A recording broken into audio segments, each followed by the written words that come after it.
Today we're going to be talking to Jess, who's the Training and Education Manager from Vancouver Island Construction Association, and Jeff, who is the co-founder and CEO of Wicket. We're going to be talking about how your association can build an exceptional member experience. And you're likely to have questions as we go through the topic of today. So we've come prepared. You would have heard Bianca's behind the scenes. She'll be taking any questions that you may have, and then at various points through the webinar, we'll stop and answer those questions. So we'll start off with a few introductions. My name is Jason, and I'm the head of customer experience at Arlo Software. I've been with Arlo Software for close on 7 years now, and I have the privilege to work with the likes of Jess and Jeff, who are making huge differences in the training and membership space. And then on a personal level, I'm absolutely passionate about helping training organizations solve their business problems through the use of technology. And who is Arlo? We thought we'd just give you a bit of an introduction. If you haven't heard about Arlo before, we're a software company who makes software for instructor-led training businesses. You can kind of think of us as the training manager or training coordinator's best friend, in the sense that we make their lives easier. Our platform helps training organizations advertise their courses, take registrations and payments, automate their communication and workflows, send out certificates, and much, much more. We've been in this space for over 16 years now. We have a deep understanding of the challenges that training providers face. We're built by trainers for training organizations, and we help training organizations scale and sell more training. And we have customers all around the world, which means that we do have offices around the world in North America, in the UK, and New Zealand. And you can see some of our metrics. More than 375,000 courses scheduled. Our customers have trained more than 7.5 million people. Received more than $3 billion in revenue, and over 100 million emails sent. So you can just think of that automation in the back end, saving time and money. And today we're going to be speaking with Jessica Bonney from the Vancouver Island Construction Association. The Vancouver Island Construction Association is a member association that serves the industrial, commercial, and institutional construction sector on Vancouver Island and the Sunshine Coast. VICA supports the construction industry through advocacy, education, and events that help to build a strong construction community. Welcome, Jess. Thanks so much for joining us. We'd love to hear just a little bit about yourself and also what VICA does. Of course. Thanks for having me, Jason. I'm so excited to be here. Obviously, you've already mentioned, I'm the manager of training and education. So as my role, I help to facilitate and administer all of our professional development courses for the Vancouver Island construction sector. We have over 150 training courses that we do on a rotational basis, and some exciting bespoke options as well. And you're going to hear a lot more about what I do, so I'll leave it there for right now. Awesome. Thanks so much, Jess. It's lovely to have you. And we're also going to be speaking to Jeff, who is the CEO and co-founder of Wicket, which is a member data platform and a web e-commerce solution. Welcome to you too, Jeff. Great to have you with us. And well, the same as a brief introduction about yourself and also what Wicket does. Yeah, thanks, Jason. Really excited to be here today with you and Jessica. My name is Jeff Horne, co-founder and CEO here at Wicket. I've spent the last 25 years working in data and technology with associations and member-based organizations. So this really is the world I live in every day. And many associations on this call are probably running traditional association management software. At Wicket, we really help forward-thinking member organizations move away from traditional AMS onto more of a digital ecosystem of connected software tools working together, where we help to lay a foundation. And we'll talk a bit more about some of our tools today as we talk through the session. So excited to be here. Awesome, Jeff, and really excited to hear all that you have to share with us today too.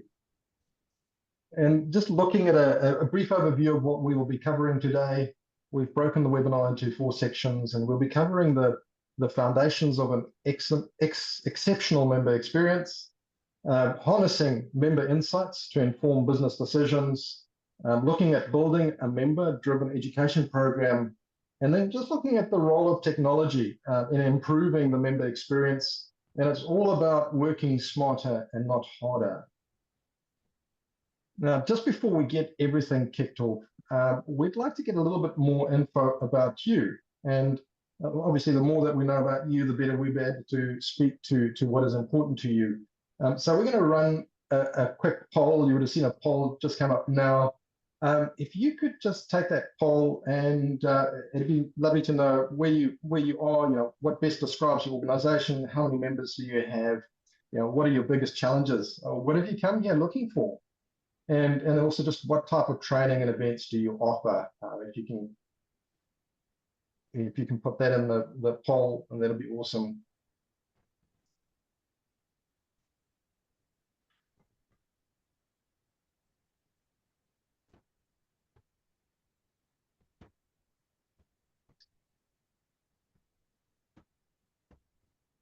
Bianca, does that poll kind of give us a live update? Do you know? It does give us a live update.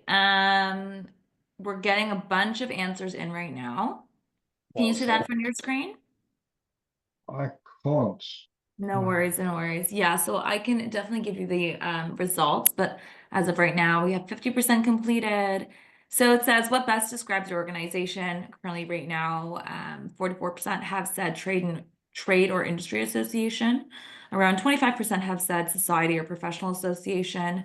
Around 20% said other, and then around 14% said commercial training provider. So it seems like most people here are in the trades or industry association. Most people have around, oh, interesting. So the number one responses, they have around over either 5,000 members or 1 to 500.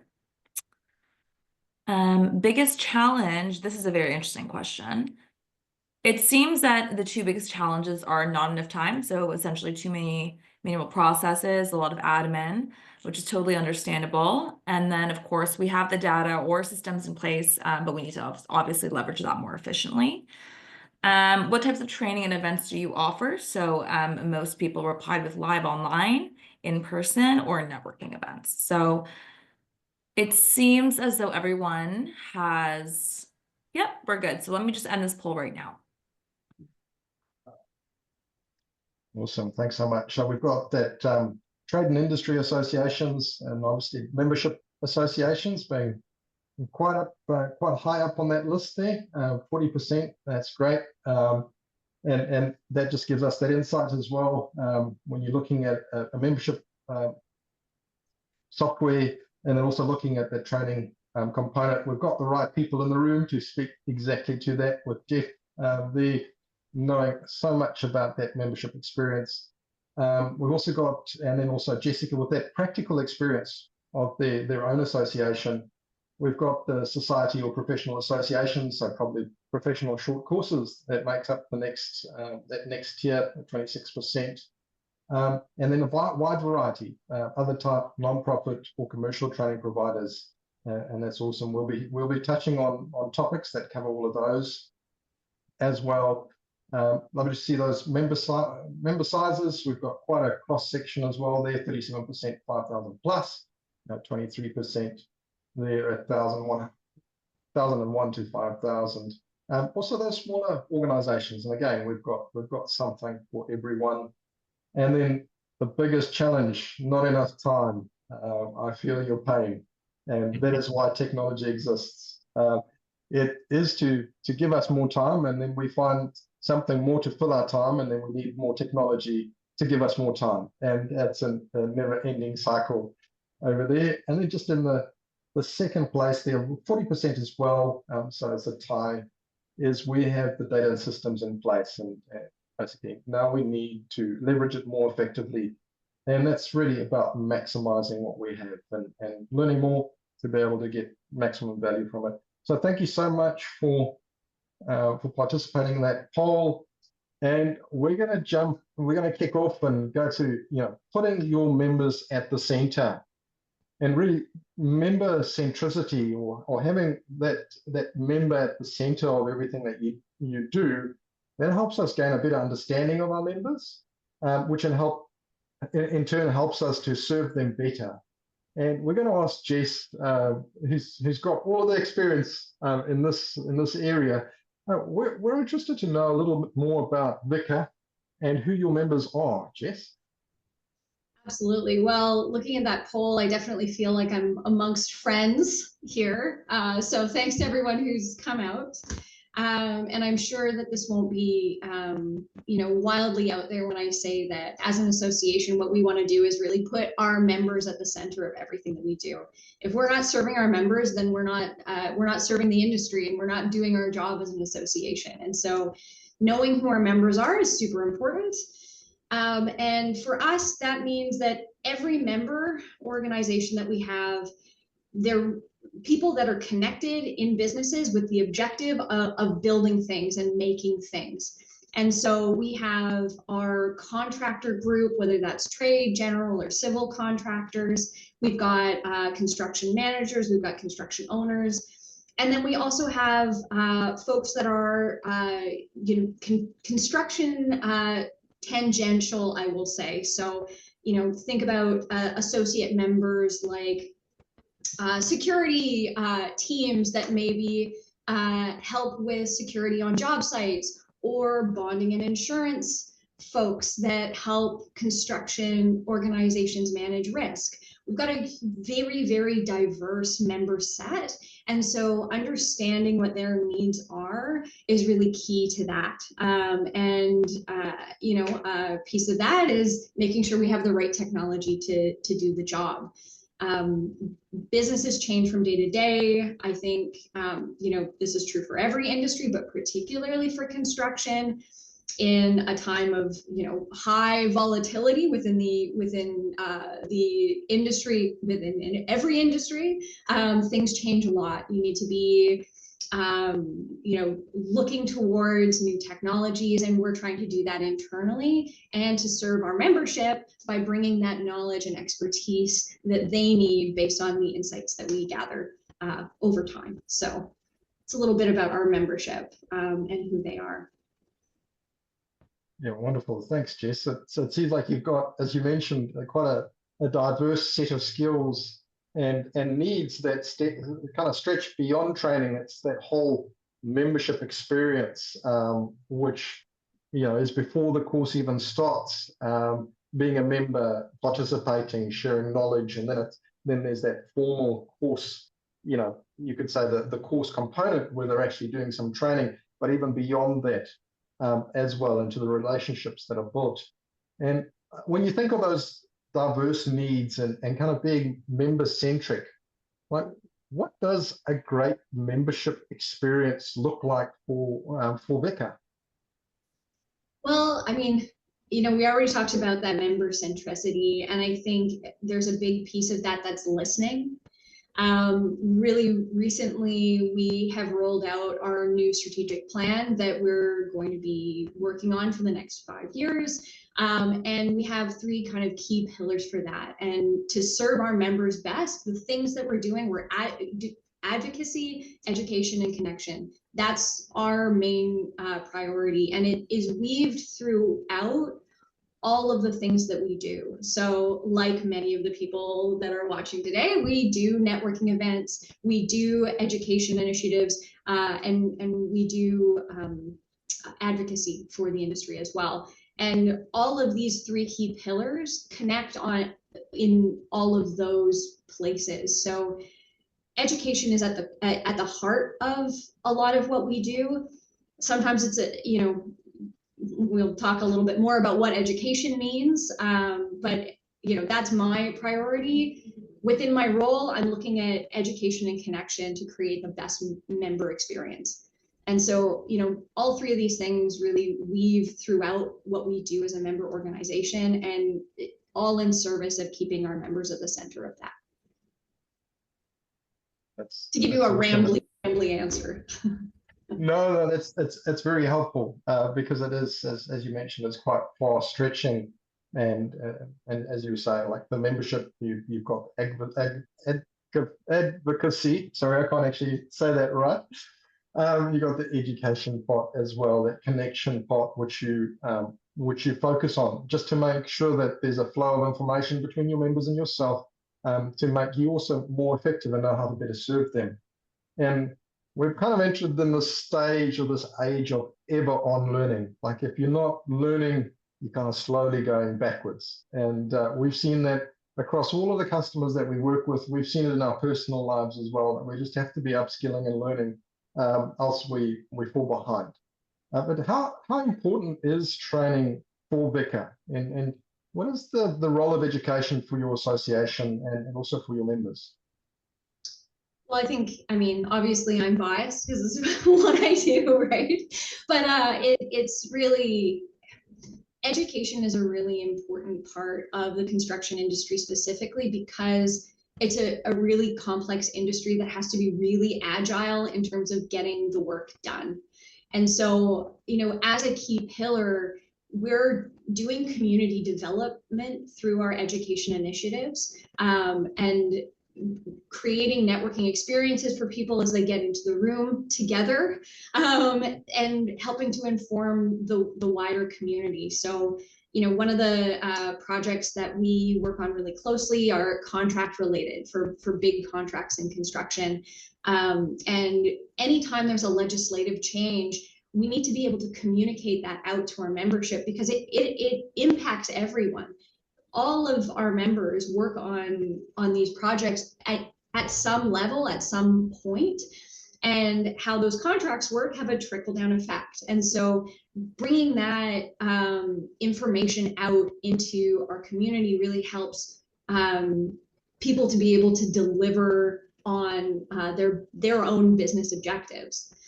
The other piece of this is upskilling and filling gaps. I think, when we think about the workforce today, there's a lot of people transitioning into a new place in their career as they move towards retirement. And so the role of education is really to support people coming up in the industry, whereas, previously people that worked in trades, for example, would spend a long portion of their career on the tools before they moved into a leadership role. Just with the way that the workforce is right now, people are moving much more quickly. And so we need to be able to fill those gaps with leadership training and site supervisory kinds of courses so that people are really well informed, or project management or estimating, or moving into any of those different kinds of demographics to be able to continue to deliver on the projects that we're all working on. And it's about relationship building. Would you say that it's kind of things are becoming in a more condensed time frame? You mentioned about people kind of being on the tools for a long time historically, and now they've gone, they eventually go into management, but that actually happening sooner. Would you say that we're operating in condensed timeframes now when it comes to shifts within the job market? Definitely. I mean, I think also people's role expectations, right? I think just the way that there's an expectation when people enter the workforce now around changing jobs. I know when I started in my career, I was given the advice to never stay in any role for more than 2 years because you'll become irrelevant. And the way that the industry used to be was people stayed doing their job for a really long time. And I think there's still a lot of that. I think expertise is really, really important, but how people gain that expertise is different. And I think if we're looking at the data of how people are moving in those roles, I think it's a really interesting, I could talk about the workforce all day long. So it's a really interesting thing. I think it's shifted a lot. Awesome. Thanks for your insights there. And just before we kind of shift into our harnessing member insights to inform business decisions, or really to inform or make better business decisions, we'll have a short time for Q&A. Were there any questions that our audience had now? Anything that maybe that's kind of tickled your interest or has raised questions? If no, we'll continue through the presentation, just giving an opportunity for anyone that might have a question, a niggling question that they want before proceeding, want answered. No questions so far. I believe we can move forward. Okay, let's go on then. So we're going to be looking at harnessing member insights to inform better business or make better business decisions. And we've now just heard from Jess the importance of understanding the members, your members, to be able to predict, well, not predict, but to preempt the changes that will happen in your membership, the skills that are lacking maybe within the organization, the upskilling that's needed, meeting the needs of the membership to upskill them and to make them, to improve obviously their work life, their skill set, and drive better outcomes. And that is a continual process. In terms of looking at this, understanding your members, Jess, how do you get that deeper level of understanding about your members? And maybe you can talk a little bit about, the importance of traditional relationship building, like you mentioned, where you get together, you've got these events, you speak to each other, but then also kind of branch out and touch on some of the other digital insights and engagement that you experience within your memberships. Well, so I think one of the most important things, and I think I mentioned this a little earlier, is listening. And you keep your member at the center of everything you do by listening to them. And there are different ways that you do that. And the traditional relationship building, construction is a relationship industry. People work together to get these really big projects done, and some projects can span years. So you really want, when you're working with people, you really want to have a happy marriage. So there's a lot of traditional relationship building that happens. And that's really important. What we're finding now, as we're trying to be agile and trying to be kind of at the front of the member experience, is we also want to develop and capture digital insights and engagement. So whether that's, how can we make sure that we're providing really good newsletter content so that we're informing our members, or we're, offering, we're listening to the feedback that happens following a course through a survey, or, there are all kinds of digital insights that we can use together with the traditional relationship building that we have. And I think, a piece of this that's really important is VICA's been around for a long time. It's a very storied institution within the industry here on Vancouver Island. It first started in 1912 as an organization where people would come and bid on projects, and we're very different from where we were at that time because everything has changed. So much has changed. Throughout our life cycle, we've gained a lot of knowledge that's within people, that's held within people that work in the institution, in knowing our different member groups and member organizations. And we need, as things go on, we were talking about the changing workforce.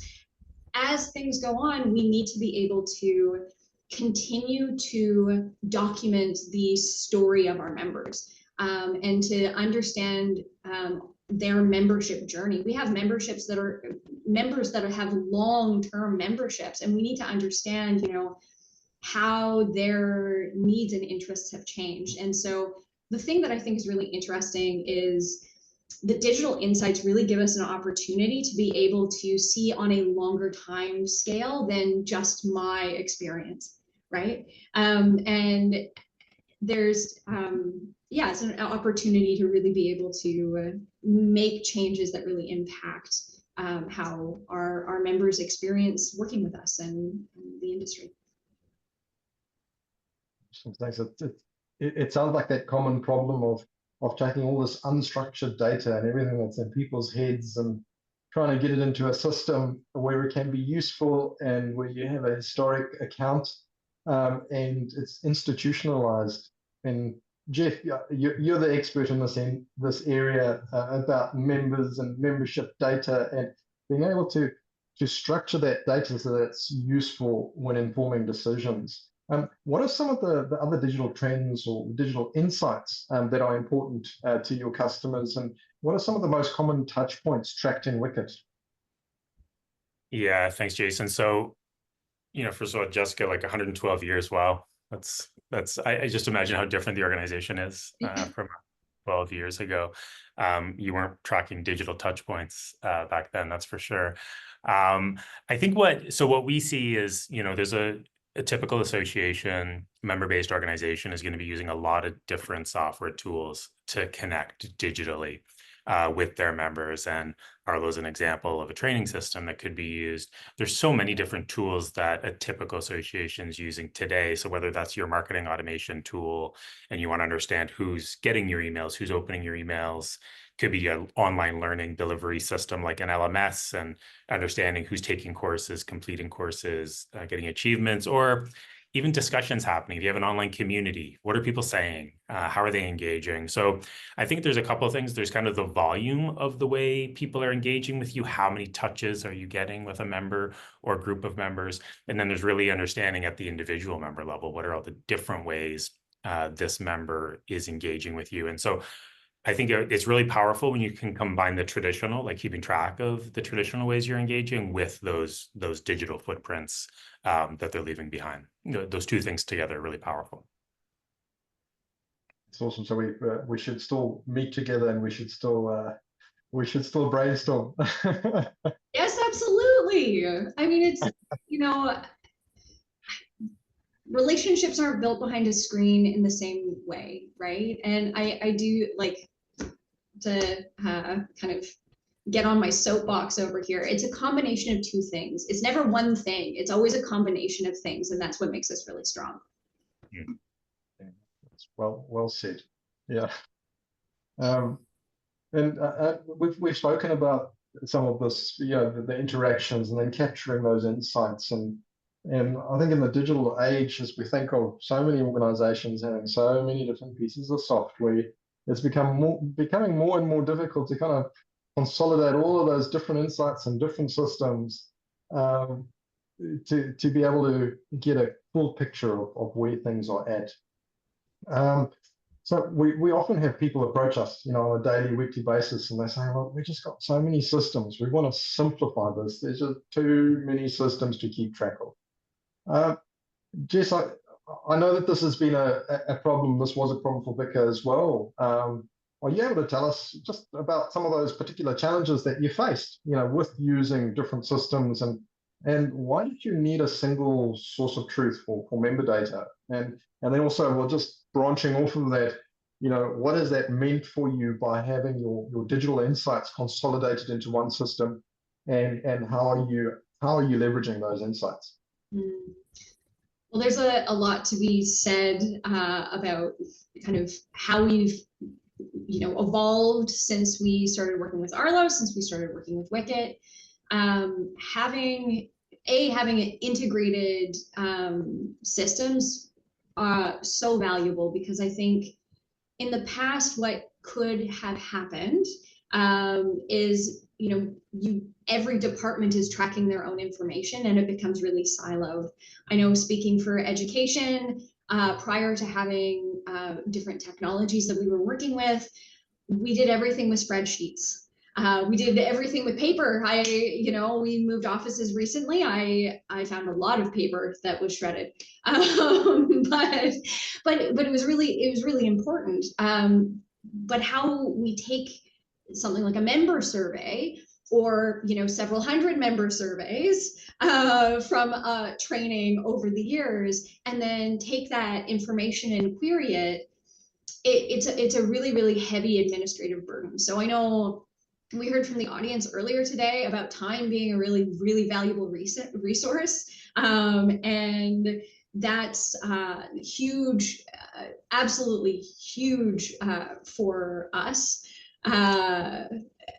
as well. And since we brought on the new technology, what I've come to find is we were able to really reduce the administrative labor of that, so that I can focus on, okay, what do I need to know about our member set and our member data to help shape my upcoming programs and shape the course catalog for the whole year, right?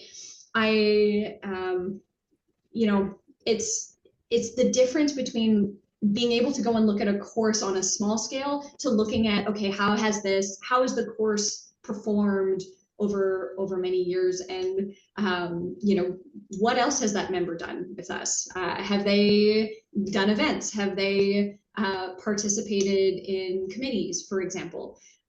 Being able to have one source of truth is super important, and bringing on a stack of programs that is able to collaborate and stop us from necessarily needing to rewrite the same information in a million different places and never have it in the right place it's really, really important, and like fundamental to continuing to really deliver exceptional member experience. Yeah, so it gives that consistency of data, and also building up a profile, which we'll obviously touch on a little bit later. But with you, Jeff, you're the expert on this, and you work with associations, and this is every day. This is your bread and butter. And tell us a little bit more about it. Like, what does Wicket offer, and how does Wicket solve some of these challenges that we were hearing about, from Jess, just in the terms of fragmented data and having a single source of truth, and being able to then track things accurately over time. Yeah, like this is a super common problem in the association sector as a whole, right? Is data silos, fragmented systems. I think the reality is that traditionally associations have leaned on association management software, which are all-in-one systems that are full of modules. But as technology has evolved over the years and changed, naturally associations are finding unique best-in-class tools that do something really unique and specific and do it really well, which it's hard for an AMS to do that in a module within their system. So it's just natural. The typical association could be using half a dozen, 2 dozen different systems, depending on their size and their reach and all the different programs they offer. So I think it's critically important to have that source of truth in that system where you have absolute 100% trust that it can answer the key questions about your membership data, an individual member and your membership as a whole. And that's really the role that we provide with our member data platform. And so I think what's most important there is it's that hub, whatever you consider to be your hub should be very integration centric. You're using other tools. You're going to use other tools. The last thing you want is to be living in spreadsheets as you try to move data around between systems and try to see it. So we really strongly believe in the importance of things like APIs and integration techniques, and making sure the vendors you're working with really have strong support for that. And then, making sure that you can really track all the different engagement that's happening. I think when we talk about a source of truth, it's kind of core profile data, demographic, geographic data, all that core data. And then there's also how are your members engaging with you? And that data should be there too, because that's going to give you power to do things like segment your data and start putting your data to work, which I think is where associations really want to be. It's like you want to have the data and trust it, and then say, how can I put it to work and action it and start to automate things? That's awesome. Yeah, touching on that, a key thing that we see as well is people, reliability of data. Can I trust it? And having a single source then gives you that confidence, that level of trust.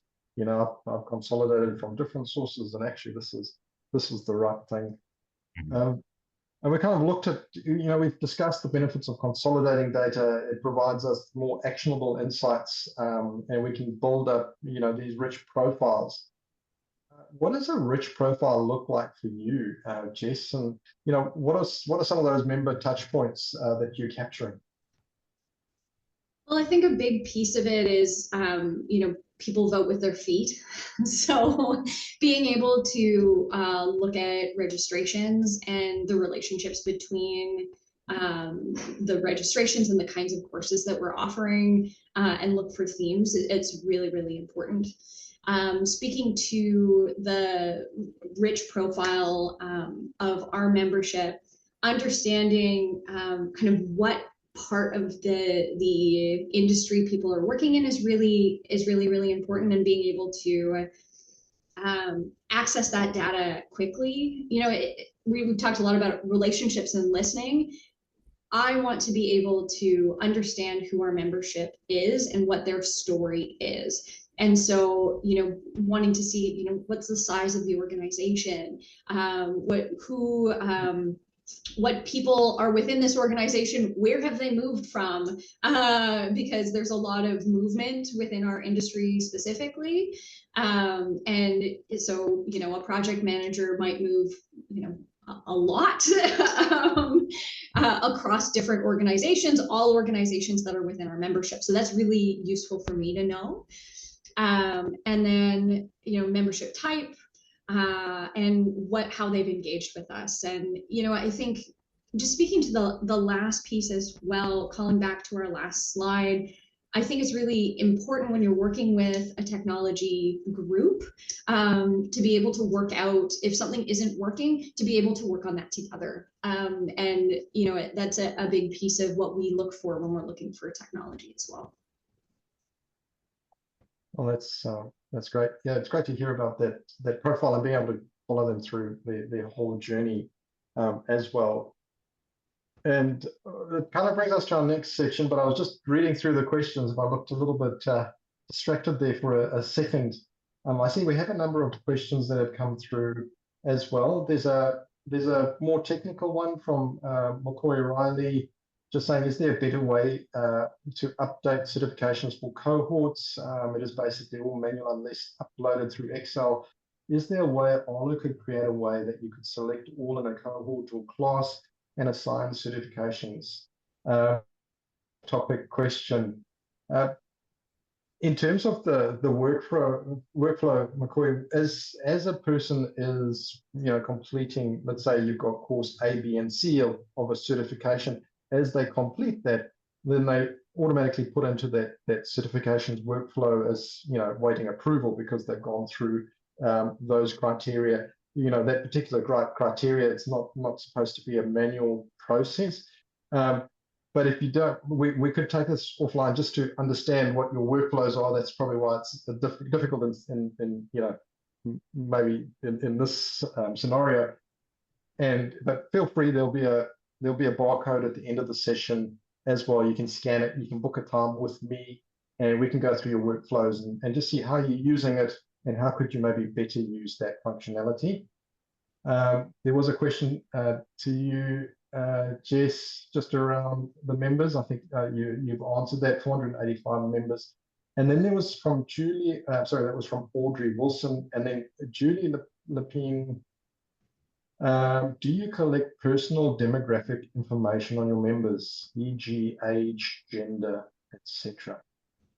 So there's some information that's useful, like how many years people have been in the industry. That helps us to determine what skill level that we're serving as far as, you know, as the education initiatives go.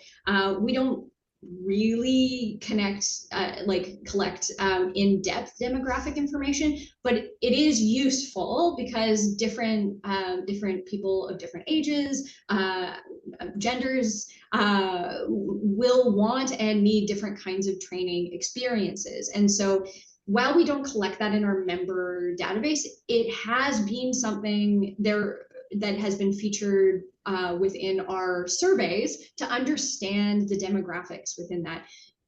Women in trades it's a really important thing to be looking at, and how we advocate for them. So you know, looking at people that are women identified within the organizations that we serve helps us to get a better picture of you know, what's going on in the industry. Certainly there's actually a data sheet that you might be interested in that was recently published by BCCA. So we're kind of tiered below them. They're the BC segment of the Construction Association. I strongly recommend you check that out. And that provides a lot of demographic information just around that. But so yes and no. Yes, in that we do occasionally with surveys and that kind of thing. No, in that it's not something that we feature within our member database because it's not necessarily something that is used on a day-to-day basis. Awesome. Hopefully that helps.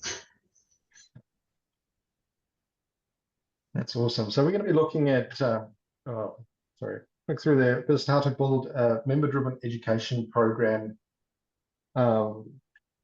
And there will be another opportunity for questions. So thank you. Just keep those questions coming through. Thank you for the answers as well, Jeff. Looking at, we're living. We've mentioned that we're living in a world where the needs and interests of people are continually changing, which also then requires that need to upskill and to learn and to evolve and to improve the way we do things.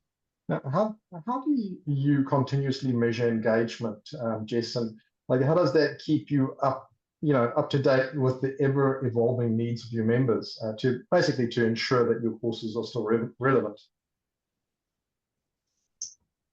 Well, I think, using the tools to be able to look at what has kind of happened within our education catalog and what people are choosing to attend has really informed our content and delivery very recently. In recent years, everything was 100% in person. I think I'm not the only one who can probably say that there's been quite a shakeup as far as that goes. So a lot of our education delivery has gone online. So we do primarily live online delivery. But what we've seen with a lot of the data that we've collected is that people really want in-person courses. So there's like a spoken need for that. And then at the same time, there's somewhere where we're not getting the attendance for those in-person courses that maybe we would want to have to continue to run them. So I'm still looking for what the secret sauce is as far as the balance there, but I know that that's something I need to address based on the performance of courses that we've had. There's also a preference that's kind of moved away from some of our, well, I should say move towards really our technical courses. So people are really interested in things like concrete deterioration because it's a very technical thing that we don't talk about a lot. We don't have a ton of courses on it, and so adding that as a bespoke or one-off course to see if somebody if our membership is interested in it was super successful, and we have the numbers to back that up, right? So I can start adding more of those kind of technical pieces into our delivery. Basically, part of the good thing of this is it has really, using these tools has really allowed us to have more time to think strategically about what we're adding, whether that's new topics or responding to the behaviors of our members as far as what they are interested in looking at, and then being able to experiment, because without the ability to track experimentation, you don't know whether it's going well or not. So you can try a million things under the sun, but if you don't know whether it was successful, or you don't have the data to back it up, it makes it really hard to try new things in the future, or keep doing things that work, right? So, yeah. Awesome. You did such an awesome job of replying to that question, Jess, that I'm going to apologize for my faux pas because I think I got my questions out of sync. But thank you for giving us that that insight there, just into how you choose your courses, and really it's your membership who are deciding what courses you present, because it's really their needs that you have to satisfy. It's their needs that you have to take into account. And I think that kind of brings us to this continuously measuring and involved. And you did touch on that in this previous slide. I believe you you mentioned as well, members on an earlier occasion that members vote with their feet. So you kind of want to get those early indications of, are we losing engagement here? Are people getting the value that they need to get? What is it that we have to change up? But maybe you can speak to a bit of this, of your measuring and evolving and testing, like you said, because you don't always get things right the first time. So you need kind of mechanisms to be able to say, well, are we heading in the right direction? Mm-hmm. Yeah, I mean, we really want to stay relevant, right? I think that's a big thing, and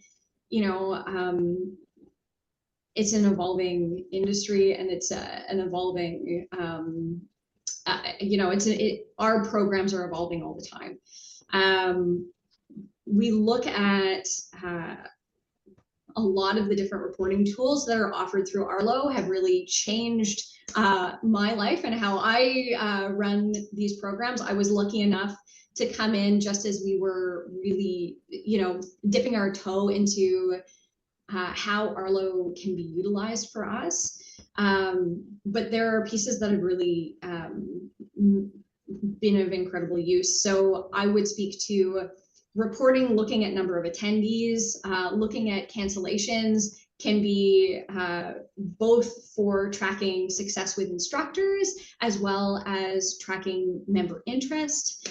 Waitlists have been super helpful for courses that, in the past, we would be tracking by hand who was interested, but what this allows us to do is to follow up on leads for people that really wanted programs, bring more courses in, and then make sure the people that were interested in them 6 months ago, we still have a way of tracking who was interested at that time and follow up with them to be able to create a really good member experience.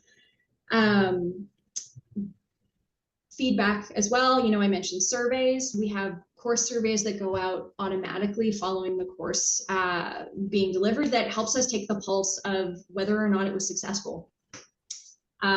Whether or not people would recommend the course or the instructor, what the delivery that people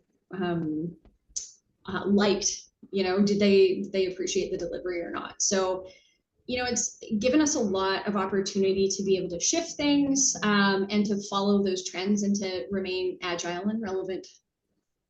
Yeah, one of the things we see a lot here, and it's that idea of you're trying to build a flywheel of, knowing your members, collecting data about how they're interacting with you, then maybe tailoring communications, tailoring courses, seeing them interact with you, collecting the data, and just keep that going. And over time, ideally leveraging that to allow you to be more and more targeted with any of the different programs, whether they're training or otherwise, that you're delivering. So I think that's really opportunity as you're collecting data, is to really start building that flywheel of engagement and personalization with members. Yeah, it's awesome, and just that the continuing momentum. Would you say it's just getting it started is quite hard, Jeff? Yeah, I think you have to start. You have to start somewhere, right? And I think that having a really solid system of record, that source of truth for your data is foundational, right? So I think that depending on size of organization and where you're at, kind of in your technology journey, I think there's just some foundational pieces you do need in place there. But I think, at the end of the day, as long as you're using technology that's recording data in some format, there's always an opportunity to then bring it together, right? Ideally, it just doesn't have to be a manual process to bring it together and get those insights. So, you got to start with the foundation, though, without a doubt. Yeah, awesome insights. Thank you so much. And just looking at getting through, we've kind of looked at having the right toolkits and efficiency. We're continually faced with the challenge of doing more with less. It means that we need to streamline and automate things ourselves. Free ourselves to do things that can't be automated. Reducing costs. It's actually expensive to have people doing tasks that can be automated. Both from a time and an accuracy perspective. Spending time on what matters. You know, people are passionate about training, and we had an earlier discussion with Jess as well. She's not as passionate about filling out forms and things. You know, and also just like high quality data. We've looked at how consolidating insights, having that centralized data can help. And then also just deeper insights. Having deeper insights means that we can make better business decisions when we think about our membership, but also when we think about our training and the training that we offer. We're just going to skip now to this. You know, I can remember it's about 5 years ago when I first met with Chanel Falconer from VICA and Peggy Zirkin from WCA, and they had these problems about disparate systems and, you know, things not speaking to each other and so much manual process, and it's basically 5 years on from that. And we're still so pleased to have both VICA and WCA as our customers and working with them. But just thinking back on your time, you know, at VICA, Jess, like, what does it mean to have a TMS? What does that mean for you and for your organization?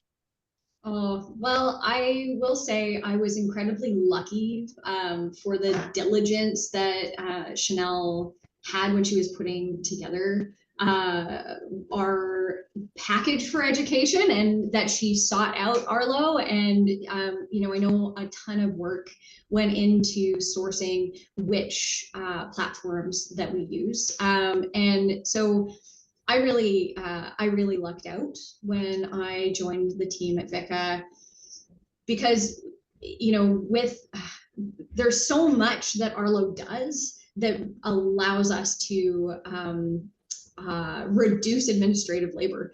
You know, there was a time where you would send out every course would have multiple emails that would be sent out beforehand and then afterwards, and then sending certificates by hand. And technology allows us to improve the processes, but it also allows us to provide exceptional member experience, because what I want to do and what I seek to do is to provide a one-size-fits-one approach and not a one-size-fits-all approach. And so it gives me the opportunity to be able to jump on the phone with one person from one organization and talk to them about their education journey and what they're hoping to accomplish, when that time would have been used in a different way, whether it was making sure that the whole course of people had the right information to be able to be at the course at the same time.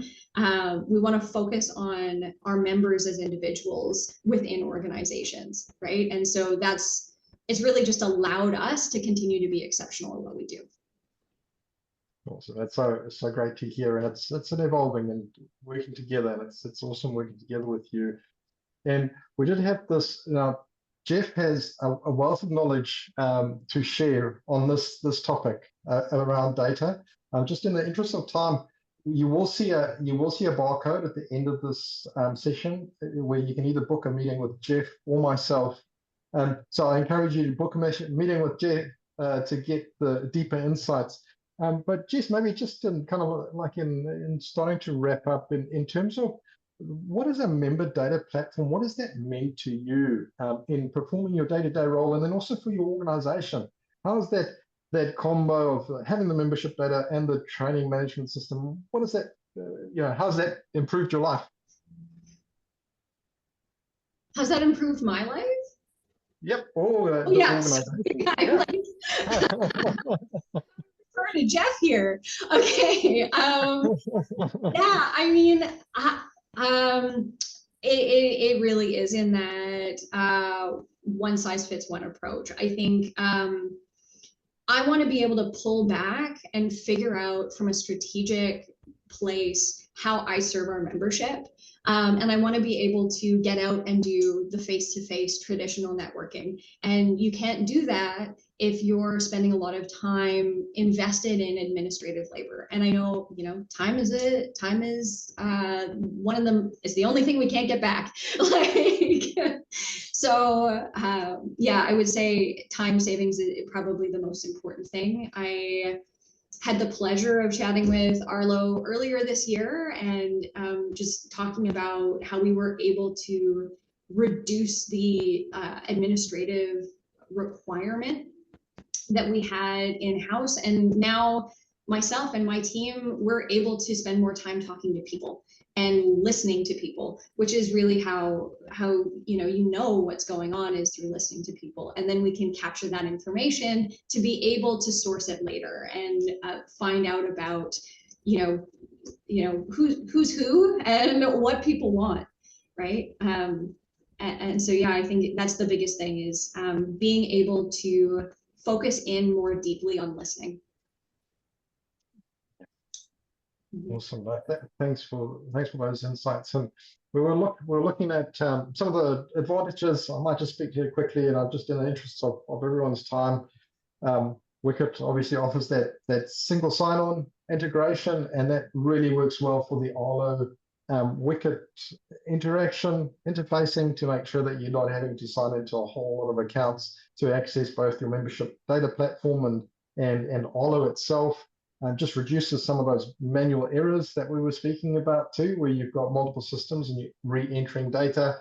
And just that data synchronization.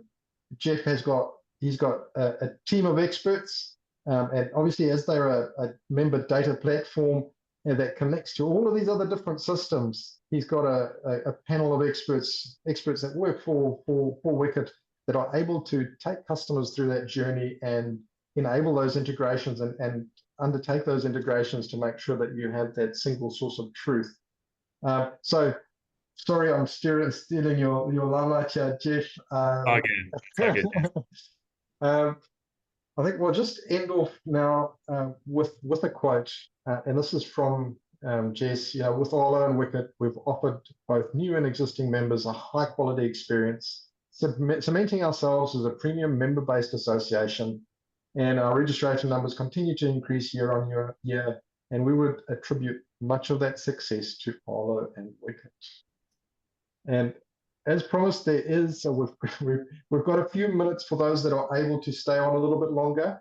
If you're not, please feel free to take scan these barcodes, book in a time with us. We're happy to chat and answer any questions that you may have for us. So please feel free to scan those barcodes. And if you have a bit of time and you'd like to stay for another 10 minutes, please feel free to stay on. And we've got the experts here to answer your questions. So please feel free to shoot them through to us.